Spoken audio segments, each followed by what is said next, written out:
With U.S. soldiers, sailors, airmen, and Marines stationed all over the world, having central locations to provide them the best medical care possible is a critical mission of the military medical community. One of the main locations in that effort is Brooke Army Medical Center, located right in the heart of Texas. The San Antonio facility is not only the only Level 1 trauma center in all of the Department of Defense, but also a leader in the field for helping amputees and working to improve the future of medicine for military and civilian patients alike. I think we have, at least here at BAMC, a unique opportunity to, and this is why I took this on.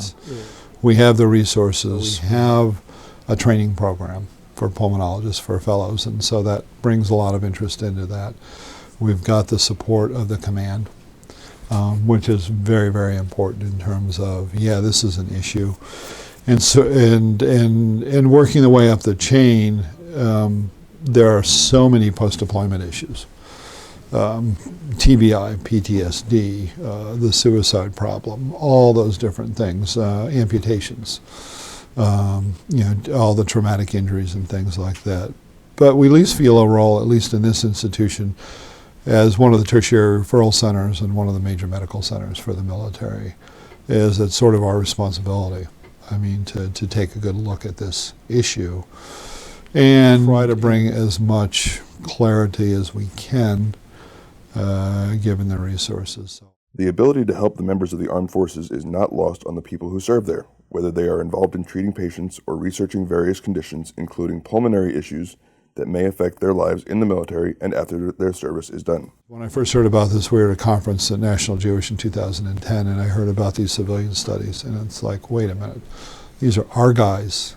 We know them best. We should be doing these studies. And that's probably what drives me the most. At such a large facility, there is plenty of room for a wide range of specialties. In the emergency department alone, Brooke Army Medical Center has made a name for itself as one of the preeminent burn units in the country and the world. Lessons learned at the Texas location can also be used to help treat patients worldwide. So I've been fortunate to be at more than one place. I trained at Fort Hood, spent some time at Fort Knox, have deployed, and I've loved everywhere I've ever been in the military. But I believe that here at SAMC, if you are preparing to take care of service members in a wartime environment downrange, the opportunity to serve and work with so many gifted people who are so committed to our country and to the people that serve our country, I don't believe there's a better place in the country. This is where you will have outstanding training and be able to be a large part of contributing to the care for anyone who ever wears a uniform. Being both a medical professional and a member of the armed forces is also something not taken lightly by the men and women at Brooke as they work to treat not only their fellow brothers and sisters in arms, but also civilian patients as well. It means a tremendous amount to me. You know, I really carry the mantle of two professions, right? I'm a military officer, and all the responsibilities and duties that come with the role of wearing the cloth of a military officer. In that, you don't really understand that when you first start off as a young captain right out of med school.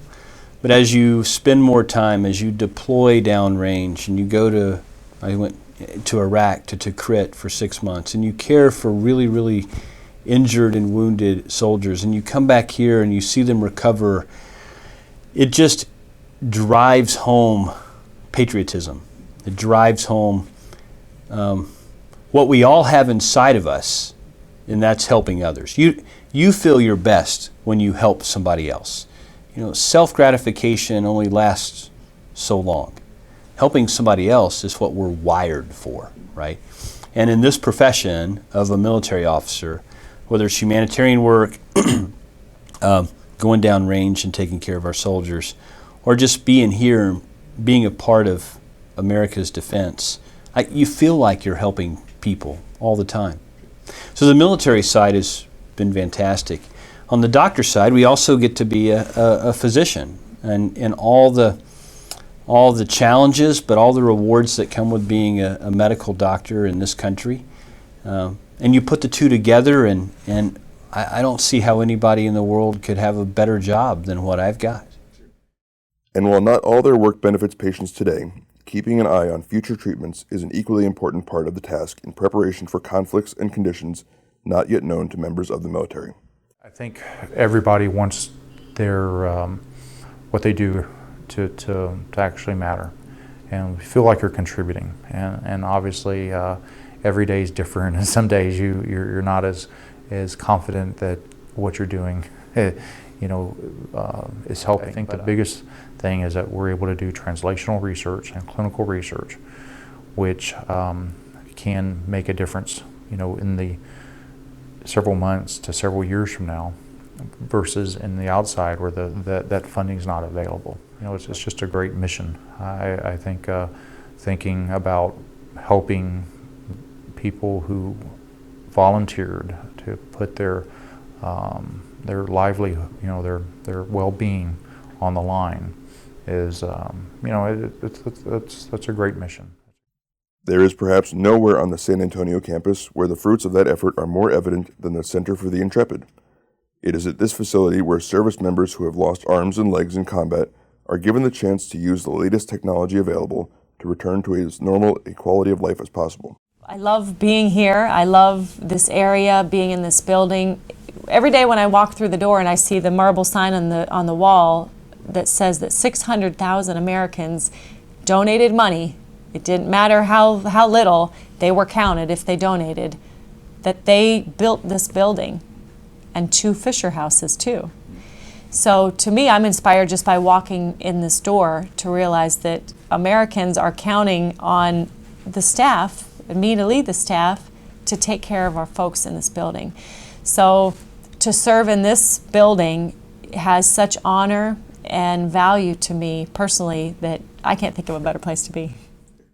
While the men and women serving in the armed forces may move around the globe as their missions change, the mission at the Brooke Army Medical Center remains the same wherever their work is needed. This place, and I think it's not just this place, there's a few places that in my opinion, and it's not to take away anything from any other place, there's a few places that are really special just because of some of the unique things that they offer. Here at this facility, and part of this is sort of the history of Brooke Army Medical Center, stuff that's always been here. And then some of this is a new legacy with the integration of the Air Force side when BRAC caused us to combine the inpatient services, and quite frankly, research that is unique.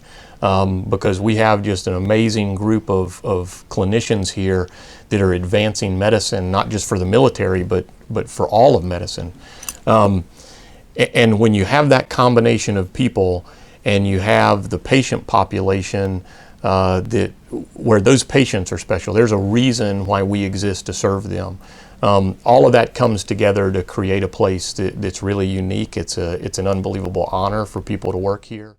For MD Magazine, I'm Adam Hochran.